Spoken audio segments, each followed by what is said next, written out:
Oui, les blessures sur les chantiers, ça arrive très souvent, surtout avec nos machines, ça peut être des blessures souvent mortelles. Quand il arrive de quoi, normalement, c'est tragique. Plus que les gars ont d'heures sur la machinerie, plus qu'ils sont à l'aise, plus qu'ils sont confiants, plus qu'ils sont conscients des dangers.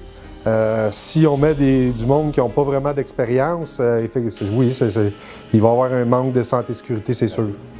Je vous dirais, avec l'expérience, les gars sont de plus en plus conscients. Au début, peut-être que les gars sont moins à l'aise, sont moins alertes sur ce qui pourrait arriver. Mais ceux d'expérience, que moindrement, ils ont eu des petits accrochages, oui, les gars avec l'expérience sont beaucoup conscients, oui. C'est parce que l'efficience, qu'est-ce qu'ils veulent? C'est qu'autrement dit, qu'un travailleur de la construction puisse faire plusieurs tâches. Qu'est-ce que je veux venir par là, c'est que, mettons, comme dans du bâtiment, quand on a pas des peintres, mais des électriciens, des plombiers. Ce qu'ils voudraient, eux, c'est que le plombier puisse creuser sa tranchée, que l'électricien puisse creuser sa tranchée pour infouer ses fils ou les tuyauteurs, le tuyau.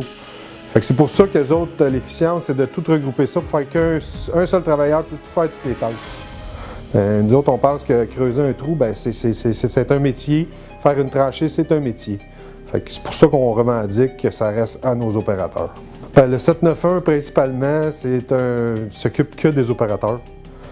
C'est un syndicat qui revendique les droits des opérateurs, qui est avant-gardiste pour la santé et sécurité, la formation, présent partout dans toutes les régions.